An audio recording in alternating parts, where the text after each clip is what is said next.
Hello, everyone. It's Melanie Warner here with Defining Moments Television. Thank you for being here. I am so excited about this show today and the subject.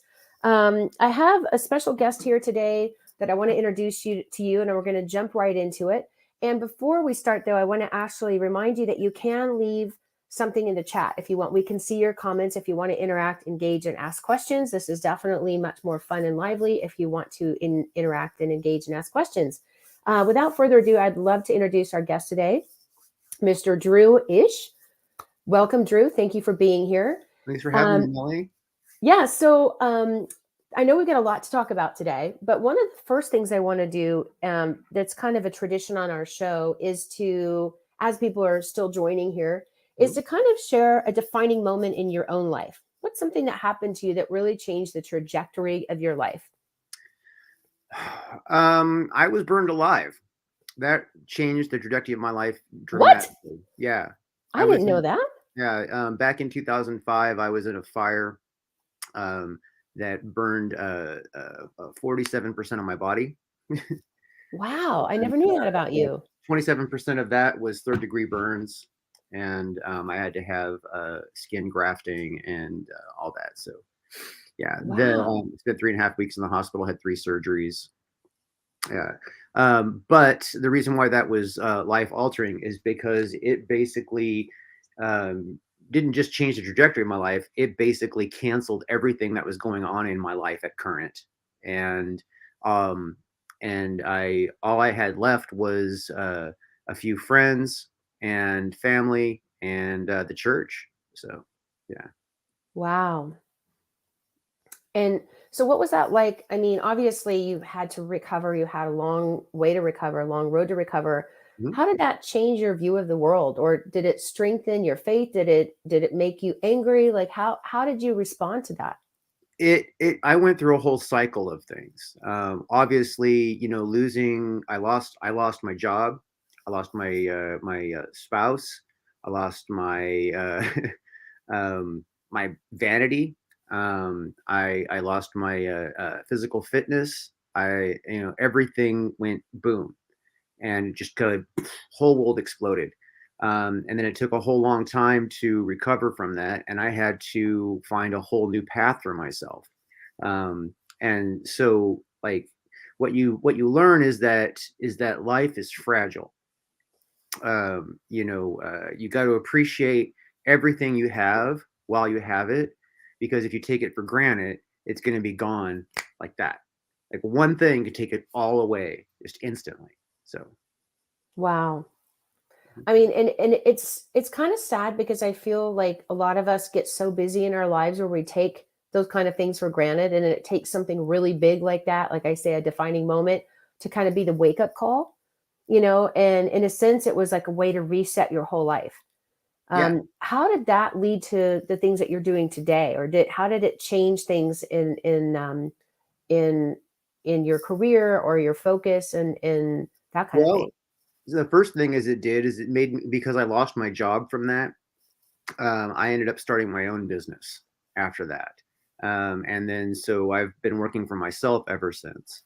And that has, definitely changed the way that the world interacts with me. Sometimes I'm way overwhelmed. Sometimes I'm, just trying to, scrounge up something extra, Um, but then during that process, I also learned that um, that I have spent my whole life doing things for other people, and I haven't focused on anything for myself. I hadn't focused on my retirement. I hadn't focused on any of the projects that I wanted to create. So I started writing more. I started doing photography more. I started doing all these things that I had been back burnering, and I basically started, creating. Instead of using all my creativity and creative energy to, for clients and customers and all that kind of stuff, I actually started using a lot of that for myself. So So it kind of forced you to start working for yourself and feeling more security. yeah, but I also started being able to have creative outlets. Like I have, I write movie scripts. I've been actually working on a couple of books, but they're nowhere near anything past outlines. And I have I actually have, 2 comic series, two different ones. I've been writing music. There's a lot of things. I mean, the list is too long to go through, plus I still do stuff for clients. I produce a TV show. Come on. By the See, way, I got notified today. I won producer of the year. So wow, congratulations. That's awesome. Well, you should. I would say out of everybody I know a lot of producers. I know the day to day of how hard you work behind the scenes and all the extra things that you do for the show and for all the guests, and that you really probably don't get a lot of credit for because a lot of people don't see your face, you're behind the scenes. But the producer, it's for y'all that don't know, the producer is the one that holds the glue together, makes it all happen, and you have in studio guests, so that's a lot of work too.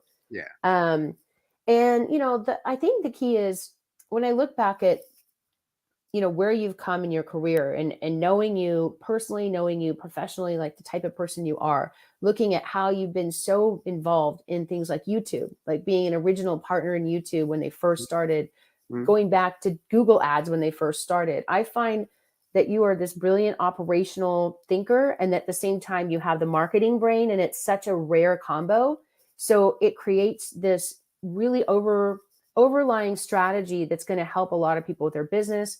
But more importantly, it's helping you build something that is a mission for yourself. All these things that have happened have kind of cumulatively led to this stage of this space in your life and this time to be able to do something so exciting and so big. And it's given you like things that I think that you might have viewed as a setback, or now you can see very clearly that it's more of a set up for where you are. Setup, a setback versus setup is a great phrasing, because I am very faith driven, and I believe, without a doubt, that all the good and bad, all the things that I've learned and over the years have all been training from God for my future. So I love that, the way that you think about it. Sorry, I'm trying to make sure that people can see us live on here real quick. I'm in the wrong space on my thing. 1 second. Public. I have too many social media pages. I need like an intervention. And it's so hard because there's so many different logins now, and it's like, wait a minute. Um, yeah, I know one of them is set to private, and I don't want to do that. Oh, I see. Hey, PJ, thank you for that. Oh, I guess I should put on my comments so we can see people commenting on this side as well. Um, and so if you guys have a question, make sure that you put it in the chat. And you might be watching us on YouTube or LinkedIn or Facebook or some of the other channels that we have here. That I want to make sure that it is showing as public. Okay, perfect. So tell us a little bit about this mission that you're doing, because I think that as a parent, like I have kids and I have adults that I raised as adults, right? I mean, I raised them from babies to becoming adults. right. I like to say I'm raising men and women. I'm not raising boys and girls. And I think that's the whole point. And I was raised in a very religious household where we went to church. I didn't do drugs. I was drugged to church every week. And I grew up having, my own faith and development and everything. And I found that when we were growing up, there are so many um, variations of what people think is faith and what content is faith driven or family friendly. And it's really changed a lot. And as a parent today, and I'm sure other people out there can relate if you have children, when you look at what they're watching on YouTube, and how, back in the 50s, like I Love Lucy, they couldn't even sleep in the same bed together on national television. They had to have their little twin beds in their pajamas. And now it's really weird to think about how media has evolved, right? You look at TV, you look at radio, you look at YouTube and all these other things where there's not a lot of filters and there's not a lot of protection. And some of the things that our kids are being exposed to on a regular basis is really toxic, and it's really scary. It, We have this. it actually is. Okay. So when I was a little kid, the world was very different. I was born in the early 70s, which just dated me. I'm really an old man. But I was born in the early 70s. And between the 70s and the 80s are two different decades altogether. The 80s, the world changed. And I Hmm. was growing up and I saw it and I remember it. Before the 80s, greed, any kind of greed was considered taboo, was considered disgusting. If you were a greedy person, you were a bad person.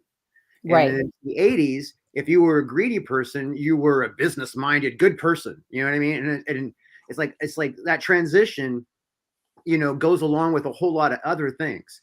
Right. I mean, and there's, I mean, I don't want to get into any kind of political discussion or whatever, but there's a degree of like politics involved in that transition and all kinds of stuff. But it never would have happened if it wasn't for the development and movement of media. So cable TV came out, pretty strong in most neighborhoods or in the early 80s. In the Like 80s. Remember, I want my MTV. I remember. 81. Yeah, I was there. I saw that. When MTV launched, I was watching it on cable. Yeah. Wow. Yeah, so the 80s introduced cable TV, which changed the way people got their information, and over time, media has developed and pretty much encapsulated, you know, the way that most people think. And now we have social media, which is revolutionized communication and interaction to a whole new degree. I mean, here we are right now. We're talking online using social media. We're on Facebook and YouTube and all the platforms, and we're chatting. And we're all over the world instantly like that. In the old days, even just 10 years ago, you had to have a major studio, you had to have all these satellites just to be able to broadcast like that. And it's crazy to think that we can do all this from the comfort of our home or an office or from our cell phone. Like our world has changed in a good way and a bad way because of that connectivity, the connectivity, and how quickly people can instantly connect with somebody all over the world. Yeah, and the thing is greed is still a major factor. A lot of money drives things. Obviously, now that social media has become a little bit more matured, it has advertising that drives and money dominates what is seen and what isn't seen to some degree Mhm. or other. Either you're famous and you're popular, and people, you're high profile, and people invest money in you, or you actually have money and you saturate with ads. I mean, it's still a factor, and people try to exploit it to an extreme degree, all for either political agenda or for monetary purposes, and sometimes those two things overlap. And so it really is a very, very, very toxic land now. And see, here's the thing. What for we haven't got to it yet, but my nonprofit is a media ministry. And what is a media ministry? It basically is a ministry on the media platform. We do film, we do movies, we do books, we do, YouTube, we do a little bit of everything, all on the media. Social media is the battlefield. Not just social media, but also, all media platforms is the battlefield, because that's how you get into people's minds. It doesn't matter who you are, where you come from, what you do for a living. You does not matter. What you absorb through the media is what gets into your head. Even if you read a book, everything that gets into your mind comes from some form of media.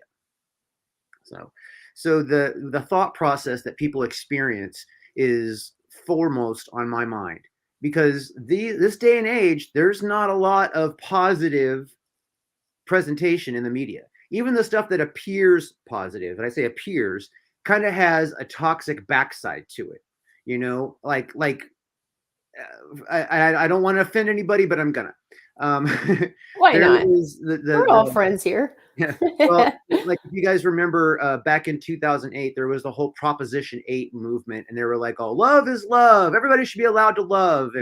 And I was even like, at first I was against it, because I was like, you know what? It's not a good idea. It's not a good idea. We shouldn't support gay marriage. It's not a good idea. It's not good for the family environment. And then I thought about it from a political angle, where it was like, you know what? These people have a right to love each other. They have a right to do what they want to do. You know what I mean? It's like I can't impose my faith on them. So politically, they should have a right. You know what I mean? But the downside is there's no protection from for children from something like that. None. There's no protection.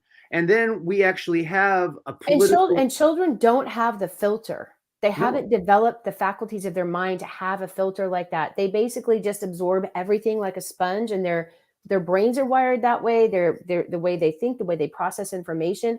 They don't even know, like, they're still learning what's right and wrong. They're very impressionable at these ages, especially under 18. And they got access to media like no other time in the world. I And mean, most parents have no idea what they're watching. Like, I don't know most about you parents don't guys, but they're care. glued to this screen, and it's usually nothing that's actually really good for them or Yeah, it's not. healthy. Yeah, it's not like when I was a child and my parents could just like let me watch whatever on TV because it was all going to be safe. You Right, know? right. Or just turn it off and say no TV for a while. But now their TV's in their phone. Like, I mean, they will go to sleep with it. I used to have to pry books out of my son's hands. You know, my youngest is now 14. I used What to kind of books? I he no, he loved to read, and I would pry books out of his hand when he went to bed. And now as a teenager, it's like that phone, I just want to smash it against the wall sometimes. I think too, this is also driving the fact that we have an alarming rate of really, in I would say, an infestation um, of emotional insecurity, emotional instability, a lot of self absorption and things like that with social media platforms, where now we have everybody has it's all about me and me, and nobody had their social media platforms. Like, the media existed and was controlled by certain people. Now everybody has a platform to talk publicly, and it just creates this kind of sense of narcissism for people, and that feels normal to Yeah, most kids. Yet we have the highest rate of anxiety we've ever had in the history. We have the highest mental health issues. We have the highest suicide rates growing at an alarming rate from kids 10 to 12 or 13 years old. There's a kid in our community that took his own life just a few weeks ago, and he was 13 years old. yeah, and it's bigger than that. It's not just that. It's also the stuff that gets the biggest noise is the most toxic. Like the social media platforms are actually highlight the stuff that like for instance Facebook, like the news feed, whatever you post, the more people that post on it, right, the more attention it gets, the more attention it'll get. But it's not just that. They actually have AI go through little computer programs that they've written to go through and track the things that you're talking about, to look for keyword phrases and keyword matches for the stuff that is the most hyperbolic, right? Right. And So it's based on your screen of what you're actually watching, where those bots will, and AI bots will track everything and then retarget advertising campaigns specifically for you, or programming for you based on what you're watching. right, and they want to, and they intentionally put out the most controversial hyperbolic stuff. They give that stuff highlighted because it creates the most interaction. People get Right. angry and they want to shout and they want to yell at each other. They want to cuss each other out. They want to, and that all that interaction keeps people on Facebook, because I'm sure you've been in an argument with somebody where you feel it's hard to bite your tongue. Everybody has, right? I mean, but they do that on Facebook. That's why that is like the engagement. And that is just one example of how media, social media is destroying the individual mind. It is making people think that it is okay to say and do things that when I was a child, if you did that, you would get your butt kicked. Right. You know what I mean? You couldn't go to someone's face and say, "Man, you're ugly," because someone would sock you in the mouth. You know what I mean? And nowadays it's like people are like, oh, they're anonymous, and they'll sit there, they'll attack you, they'll say the most horrible things. And it's not even just that. It's the bad stuff is highlighted, right? And then you have It's rewarded. Bad behavior and is trolls rewarded. are rewarded with engagement and posts, and even people that have a lot of fans and everything. When you look at reality television, the more they fight, the more they argue, the more people watch it. Like, I remember the Jerry Springer days, and it was just kind of like the lowest common denominator of human beings. And you just kind of went, what have we Yeah. become? Like, you How watch did this stuff and go, Jerry Springer become the most popular show for a while? That was crazy, right? because of controversy, and sadly people responded to that in a primitive way, Mm-hmm. and really that's because that it We all kind want of to watch the train evolved. wreck. We Right. all love a train wreck. And as somebody that, I almost got my master's in clinical therapy, and I learned hypnosis at a very early age, and a lot of these other practices that were really about understanding the psychology of the brain, the psychographics of why people buy, why they do what they do, from a consumer level all the way down to an emotional level.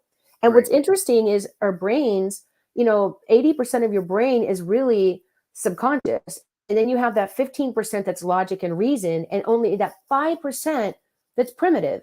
So think about when you go and you see a train wreck, or you literally see a car crash or a fight, and you strain to see what's going on. It's just that, and it's such a strong sense of overwhelming sense of wanting to see something, like looking for blood almost in a Yeah. way.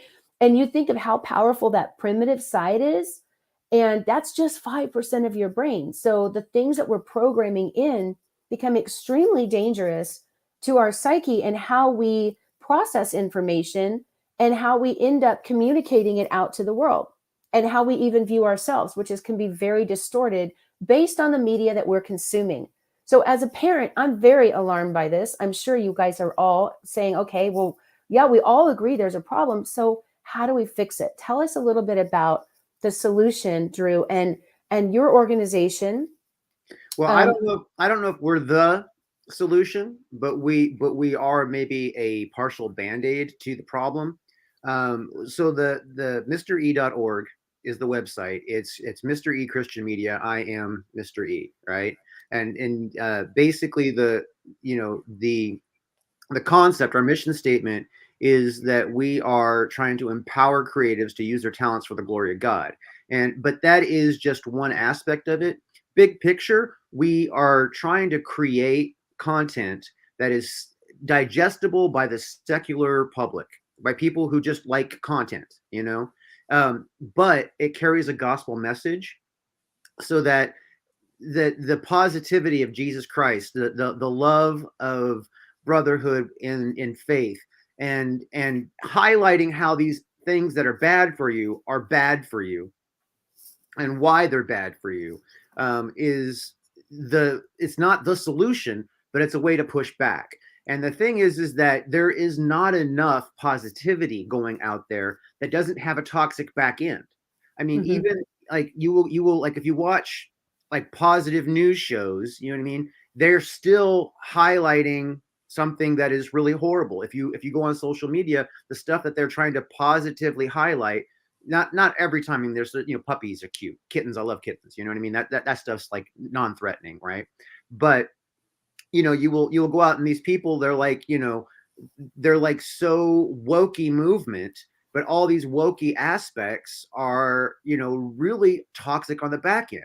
They all want to seem like it's all friendly and love, but if you stand against what they think, they're going to come at you violently with a rage, and they're going to try and destroy you. That's how we developed cancel culture, you know and this kind of stuff is what they are using to. And I would say, just straight up, I'm going to be honest here, the devil is using these people and these companies and these agenda driven organizations to screw up the minds of our children.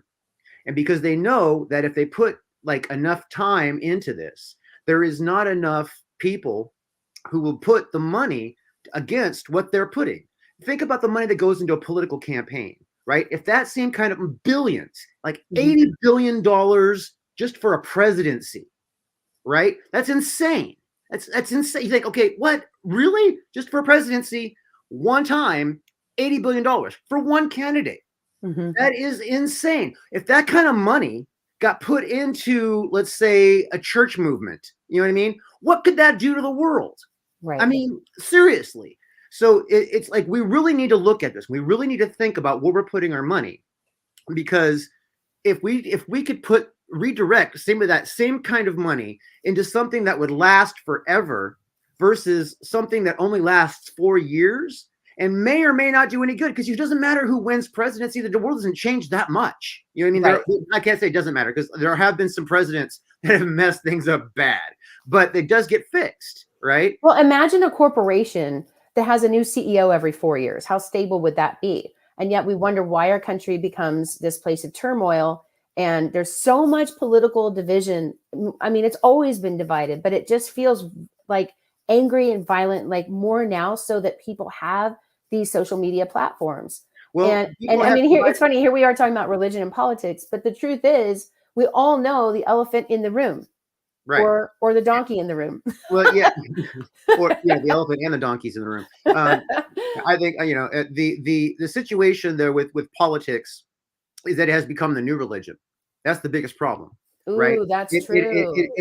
People. There used to be a time where you would be a liberal Republican and a conservative Democrat, right? Mhm. Now, because of the whole having the team up against each other, it's created the whole spectrum to go on to the ends. So you have the fringe movements being the strongest movements. And the Yeah. fringe movements used to be the ones that everybody would like, no, no, get out of our way. You don't belong with us. You're too fringy. You know what I mean? And now they dominate, you Fringy. know? Yeah. And the thing is that divisiveness, right, creates tribalism. It creates hatred to your fellow man. And it really is not justified because we all kind of want the same thing. It's just that if they can divide and conquer, they win, right? Right. So it is a manipulative tool that they're using in politics. It's a manipulative tool they use in all kinds of agenda driven organizations now. It is really disgusting, and the only way to push back is with love and positivity. And the truth of the matter is, I think that the reason that the what's behind all this evil is the Mhm. devil. And I know it sounds crazy for some people who aren't Christians and don't understand all the Bible and how that stuff works. But if you were actually to read your Bible and you were actually to study your Bible and try and dig deep and you pray and you meditated, you would understand that the devil is real and he's out to get you. No doubt. And we have to push back. And the only way to push back is to do things. We have to use our wallets to compete against those who are Right. using their wallets to destroy us. It's the same way that people want to build better healthcare and things like that. They say your vote, your dollar is your vote, right? And it's the same here. So, we do have platforms to be able to build new types of media. And you're doing some amazing and heroic things by building out this incredible positive impact media company, which isn't easy to do. It's not cheap to do. It's So not. what we want to do is help people understand a little bit more about what you're doing, what you're obviously we can see your passion, Drew, and how much this means to you. I want to talk to the people out there that are parents, that are business owners. Maybe you're a Christian business owner and you want to further the kingdom of God. You want to learn, how can I get involved? If you're a creative and you want to get involved in a creative level, if you have projects or you want to work on these books and these movies and things because you believe in the bigger vision, then, I know that Drew is looking for collaboration with creative people. He's got a lot of projects coming up that are coming out, and also looking for people that can, this is the end of the year. You have a lot of business owners that need to zero out their corporations. They're looking for tax breaks. They're looking for write-offs. This is a great opportunity to be able to put your dollars and make your vote count in something that is going to change the lives of people forever, not just today, not just tomorrow. It'll change the type of content that your kids are watching. It'll change the way people treat each other. So I think this is such an important mission and something to talk about. This is why I wanted you on the show. And really just for people to listen and think about, how do they want to get involved? What can they do? So how would you answer that question if someone says, I'm a mom of 3 kids, I want to make a difference. How can I plug in and help reshape the media the way we see it today? Well, there's a lot of different things you can do, and some people have the ability to do more than others, right? So if you're somebody who has a business or a personal degree of wealth, then obviously that was blessed to you by God, and you need to share that. I'm sure you share some with your church, but we could really use it because advertising costs money. They don't give Mhm. us free ads, right? And you know what I mean? I give more than half of my income to this ministry currently, which, is not easy for me to do because I'm not a rich person. And so it's like we need money, but we also need volunteers. We need hands on deck. So we need people who are local. We need people who are just online. And So if they want to help, they can what? Go to the website. I put it in the chat here. The Mr. E. It's I would say mr-e.org. you can go to the website mystery.org. But if you're on Facebook, look up Mystery Christian Media and follow that. Send me a message on there. Most people are easier communicating through social media. You can find me on Twitter. We're on Instagram. We're on Facebook. I mean, we're everywhere. You know, send an email to info@mr-e.org. You know what I mean? Volunteer at mr-e.org. You know, so seriously, these things, reach out to us. Don't just get yourself on an email list. That is not good enough. You need to let me know that you want to be involved. Email me, DM me, send me a message, and I will get you plugged in. Some of these links kind of break up when I try to put them in the chat, but I just wanted you guys to have them.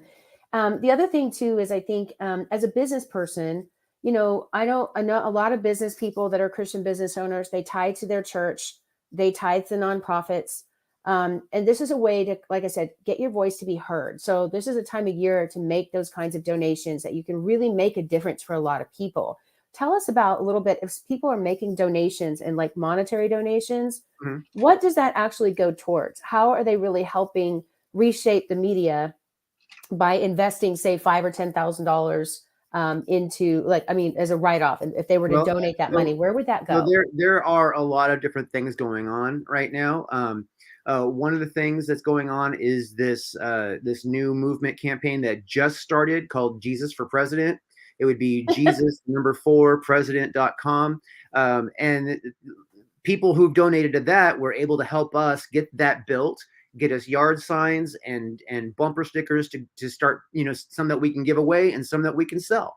That is just one example. Another thing is that we run ads constantly, trying to get people's attention to things, to the gospel message, to events that are going on, to what things that other people are saying. We're constantly trying to put it out there. And let me just tell you, those ads have not been a waste.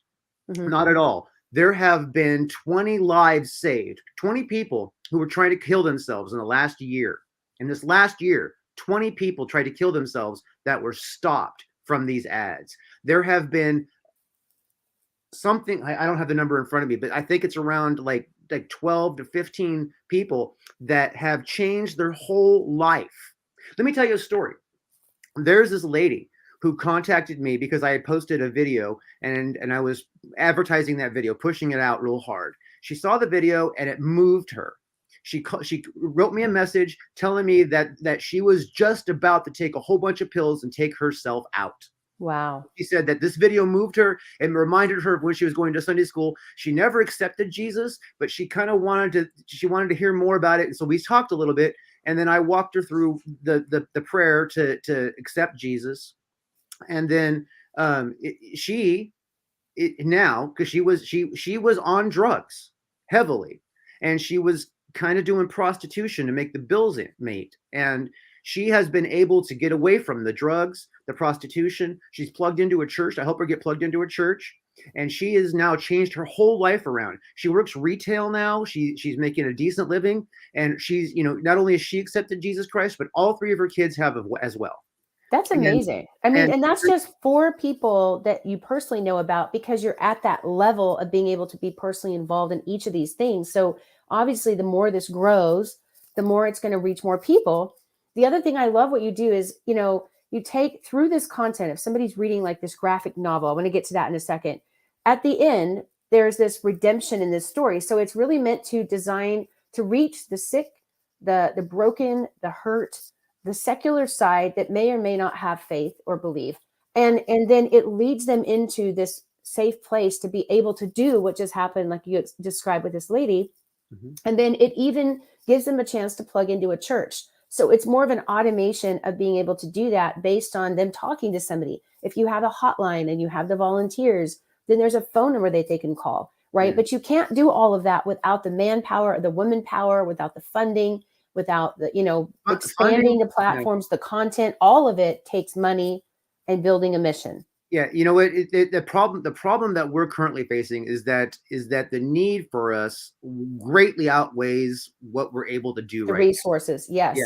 Now Great. tell me about the graphic novel. That's the project I'm excited about. I'm a book nerd. I'm a book publisher. You guys know all that about me. I love books. I love giving books. I like talking about books. I like throwing books. I like books all the way around. Yeah. And I've learned so much from you on the graphic novel side because I'm not really in that kind of like Star Trek, geeky world of like graphic novels and all that. But it's a huge marketplace, and it's amazing how the target for that is usually what younger men and boys You in know that world. what's funny is the target for that is growing, and but it's not the same. Like when I was a child, comics were super huge because it was like one of the only mediums you had. You know what I mean? So now Hmm. children are more into cartoons and video games, but small children, right? Hmm. However, when children who are get a little bit older, like 13, and then when they get when children get to be in their 40s. they, they, those of us who had the love of comics when we were little really love them now. And graphic novels and comics isn't a child medium anymore. When it was mostly a little kids medium, and now it has become a teenager to adult medium. Very few comics are for little kids anymore. They're mostly all designed for teenagers and older. And a lot of things come from comics. I mean, I'm sure you've seen all the Marvel movies and all that kind of stuff. All of that came first from comics. Comics created that whole world to be possible. And same thing with the DC universe. It all came Hmm. from comics. So comics Yes. is the source for all this. And comics is actually a less expensive media to establish a message and a character and that kind of stuff. So it's actually very useful. And a lot of people these days are making comics because there's it's not like it's a very lucrative business. I mean, it's not, but you can Unless you're Marvel. Marvel. Even then they put out series that don't make any money. You know what I mean? Um, but they but the beautiful thing about comics is that you can tell a story, and comics are a unique medium. I mean, it's not like TV, it's not like video, and it's not like reading. It's actually kind of in the middle. It's kind of like advanced storyboards. You know what I mean? Because Yeah. you're seeing pictures and you have dialogue and sometimes narration but the pictures and all that, it communicates a story. And so your mind you still have the creative thing because you got to make the connection from panel 1 to panel 2 with your brain, but you still get the whole story. And if it's a well told story in the comic book medium, you could really change people's lives. I have an existing series that is actually for mature audiences. It's not really the same kind of platform that we're talking about here, but it has actually revolutionized the way some people look at things, and it's because it's all about the grander concepts of love using a modern angle of a space trucker. You know what I mean? Hmm. So it's crazy how people like, I never thought of that. That's so cool. Oh my gosh, that's so romantic. I'm gonna do something at home for my woman. You know what I mean? All these kinds of things that they can pick up from like you would from a movie or from a Hmm. book. Or I mean, it's just a medium that's not, I mean, it's not a dummy medium, right? Hmm. People think, oh, comic books are just for kids, but they're not. They're not. And the And one and the comic book that you have for this organization, if they yeah, go to your website, can they see that? Because there's some yeah. really Actually, if you brilliant design of characters. It's really yeah, amazing. yeah. Actually, there are two websites now. One, there is a page under the products area of the MrE.org, but also heartlesshero.com is the domain that is dedicated to that property, and the property is called Heartless. What Heartless is, And it's it's a man, Heartless, Heart.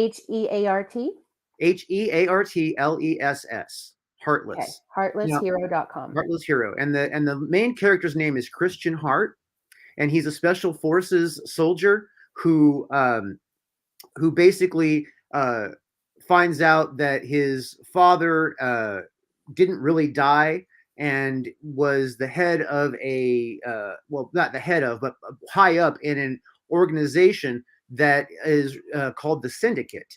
And the Syndicate is in charge of all the things at the grassroots level that involves corruption, would be sex and greed and drugs and prostitution. The syndicate is all behind it and feeds into it and tries to control as much as they can. And it is ran by demons and the devil himself. And the syndicate's a play on words, if you haven't picked that up. Yeah. Right? And so Christian Hart finds out that demons are real. He ends up finding Jesus. He makes a trip to Moscow, finds his father, and then ends up getting injured, meets a priest called Father Molotov, who's a Russian Orthodox priest who is a demon fighter. And then Christian Hart gets a vision from Jesus to be called to be the next chosen warrior for God. So basically, he gets his powers, his superpowers from God himself, and that he has to walk a righteous walk to be able to use those powers. So it's not about just being powerful. It's about being the right kind of person so that you can use that power. So. Well, it's a very powerful story, not to play on words. And it does have, at the end of the story, it's a secular story to engage and excite this audience base of comic book lovers, graphic novels. And then it brings them into the end of it with this, like I said, safe space to have this experience and transformation for their life. And then a place that they can go to and plug into churches. So you also need churches to partner up with. And a lot of churches are actually getting involved and investing in this media because they're disgusted with all the media that's out there. They want to be able to change the narrative and use their own dollars to vote for this as well. And because the churches are always trying to find ways to connect with the community and invite people in to give them that place, this is a great way for them to work with you to help collaborate and create this content and support the end results of people coming into churches and finding their church family as a result of connecting with this content. So one of the things that we're doing is we're not a church, we're a ministry. So we actually support churches. So obviously, big picture, if you're trying to like try to understand what our design, our map is like we use creatives who are gospel based. You know what I mean? We want to use a mentorship program and a discipleship program to increase their talent. You know what I mean? Help them expand their talent while also expanding their faith.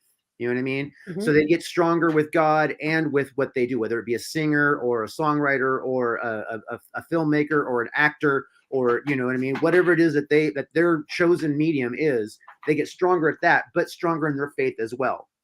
And then what we also do is we reach out to the lost. There's people out there who are hurting, who are lost, who need to hear the gospel message. They're dying for it. They're desperate for it. They're starving for it, right? We can get it to them in a way that's just seeds, a little bit at a time.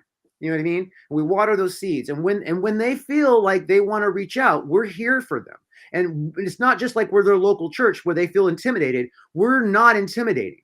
We are so like your buddy. You know what I mean? We feed you the fun content you like. And it's non-judgmental too, which I love. Which is, you can tell there's like tongue-in-cheek humor, like Jesus for President. Because I think a lot of people get turned off by religion and church and Christianity in general because they think it's a bunch of people that are going to be judging them. And, and it's not, they're not going to feel welcome there. They're going to feel like people are looking at them down. A lot of that comes from poor experience. You know what I mean? Yeah. Right. A lot of that comes from people in the church itself. But there's a way to have fun and, and still be a good person, in the long run, And then so the goal is to reach out to the lost, get them to reach back in and try to establish a very non-pressure relationship with these people. And then once they feel as though they are ready, we'll help them plug into a church. And then hopefully that church will get them plugged into Jesus. And then, and then that's just kind of like the model, right? Once they're with the church, we're not done with them. If they want to come and volunteer back to us, we're here, So, I mean, you think about the wheel of thing there. It's like Jesus uses us to find the lost, to get them into a church. The church gets them to Jesus. and Jesus gets them to us, and we go in the back cycle and around. You know what I mean? So it is something that has never been done that I'm aware of, and it is so needed this day and age, especially with what's going on with social media, with the negative agendas out there, people who are out there trying to destroy humanity at its grassroots. I mean, think about this whole pronoun issue. What in the world is going on with people who think it's okay to, oh yeah, I'm a man, but I'm gonna like look at me. If I wanted to call myself a woman, it is absolutely ridiculous. I have facial hair. You know, I am not a woman. And there's nothing about me that is, if I was, it's just not right. And for me to try and convince you of that is basically living a complete lie, right? And so people are being trained by media that that's okay. Little children, little boys are getting put into hormone therapy because they think that, oh, it's okay. Let's do this because he wants this. It's all right. No, it's not okay. There is no, I mean, unless the boy is actually born with some kind of medical disorder that needs hormone treatment, he does not need hormone treatment. He needs to just time to develop and learn to accept who he is, and not like who he is wrong. He needs to understand he was born a certain way. He needs to be a certain person he is.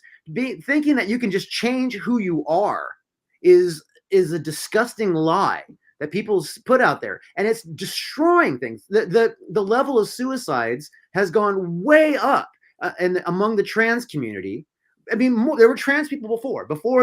This whole transsexual thing is fairly new. Before they were just transvestites, but now they're like transsexual. You have these women and these men who are trying to like be half men, half women, and they're calling themselves they, like they're split personalities or something. This is just crazy. This is dangerous. This is dangerous.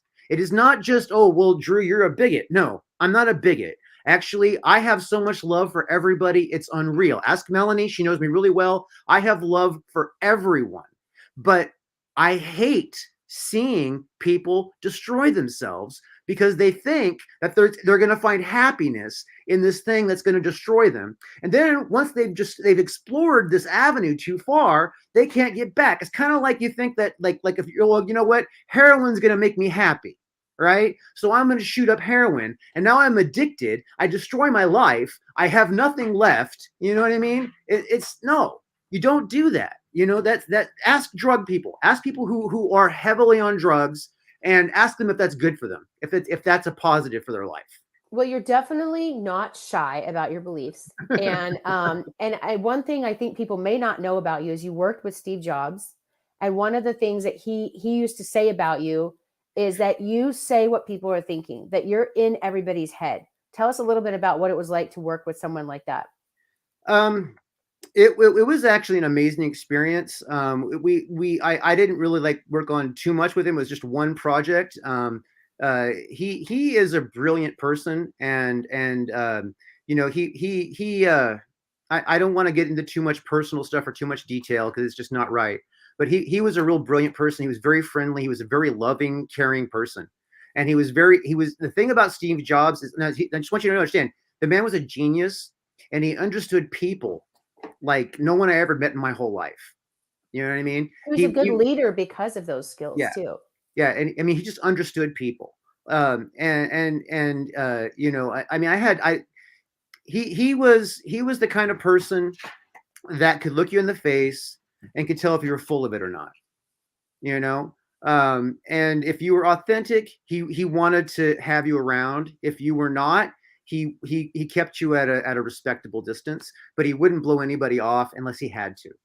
I actually met him once. I was actually on a media trip years ago, and it was funny. Like, I can't remember if it was 2004. It was like the new iPhone had just come out, and he was cracking up, thinking knowing that I had to ask my kids how to use it. Like, it was new to the world. And my Yeah. kids figured it out before me, and he thought that was hilarious. So Yeah. it was That's like he actually was so designed. down to earth and Yeah. so It was actually approachable. designed that way, where like a baby could use it before an adult. That was Yeah. crazy. You know, I yeah. didn't know that. And he thought that was hilarious. So he was very approachable. He was very down to earth. And, I kind of crashed his little dinner party at this restaurant, but I really it was just like, he's one of the people I always wanted to meet. I'm like, I'm not leaving this place until I talk to him. And, I was really grateful to have that opportunity to meet him before he passed away, because he definitely was a force to be reckoned with. And talk about one person who created a movement and made a difference. I mean, he got kicked out of his own company and then came back in And they and begged him to restructured. come back. And they begged him to come back. And he changed the world through this technology. Like, and you're doing something similar by taking media and changing the messaging behind the media to transform a human experience and give people something to have hope about in a world that is becoming increasingly more dark, more twisted, more confusing, where so many kids growing up today it's a completely different world. They have a different set of values and frustrations and fears that we had. And now it's magnified because of social media, where if they make a mistake, everybody sees it and they feel like the whole world is watching them and judging them. And it can create some horrible pressure for these younger kids. So I'm a big fan of what you're doing. And I think that it's a big effort and you need a lot of support out there. So this is why I wanted you to be on the show today. I know we're going to wrap things up here in a minute. Drew, is there anything else that you want to share with our readers? Anything else you want them to Yeah, know about you or the organization? there's one thing that I want to say that's more important than anything else. Okay. Mm-hmm. If you are out there and you're struggling, I want you to find me. Okay, you can find me at the Drew Love, spelled Luv, THEDREWLUV. That handle is my handle on most platforms. Okay, that's my personal handle on most platforms. Find me, talk to me, tell me what's going on with you, because I want to share the love of Jesus with you. I want you to understand that Jesus will fix things for you. Maybe not instantly, but it'll happen. All right. There's no other solution to your problems than Jesus. It may seem like it's pie in the sky, nice lofty talk, but Jesus is the answer to every problem you're facing. I promise you. I promise you. Well, thank you. I really appreciate you sharing that. And I appreciate you being on the show today. So if you guys want to get in touch with Drew, you can check the chat. There's a lot of information there that we posted today. I want to hear from you. Some of you weren't able to join us live. If you have questions, comments, feedback, anything you want to comment about, you can also go back on our pages and put comments there if you watch back the replay. And want to remind you that if you are also interested in your own book journey and writing a book, as we're also growing and learning more about the graphic novels and fiction, as opposed to just nonfiction and children's books, our company is evolving and growing as well. And if you want help with that process, you can apply online at mydefiningmoments.com/application. And I would encourage you to go fill out the application so we can figure out exactly how we may be able to help you. Don't forget to subscribe to our YouTube channel as well. The YouTube channel is basically our live channel that we are there every single Thursday. If you're Live at watching 5. on YouTube, there should be a subscribe button somewhere. Right. Yes, click the subscribe button so that you will be able to And slap that bell so you get notifications. thank you. Notifications. I'm so bad at this. I'm trying to multitask and I'm terrible because I'm blind And then follow her on and I'm getting Twitter. confused If of all the she's different going things to I have need to do. links in the description. Follow her on Twitter. Follow her on Yes, follow us on Instagram. social Everywhere media. you can follow her. Yeah. There you go. And that's our website as well, mydefiningmoments.com. And you can find out more information about your book journey and your process. So we're going to wrap it up for today. I just want to thank all of you for being here today. Those of you that are here watching with us live, thank you so much. Drew, thank you so much for taking the time to be here. I know you're incredibly busy, and I'm very grateful for you sharing your time with us, your passion, your mission, your movement. And please plug in and get involved, you guys, if this is something that you really believe in, and know that there's always so much room for growth in this organization with all the things that he's working on. So and again, everybody remember this important fact. Jesus loves you, and so do I. oh, thank you, Drew. Thanks for all you do behind the scenes. I know you do a lot for us, for our company, for so many other people, our church. I've seen you over your shoulder do so much and give so much to other people that you really never give credit for. And congratulations on winning Producer of the Year. I think that's very much deserved. So Thank you. thank you. Thank you so much. And thank you all for being here. We'll let you guys get back to your regularly scheduled lives. And thanks again for joining us. And we'll see you next week. Take care, everyone. Bye-bye.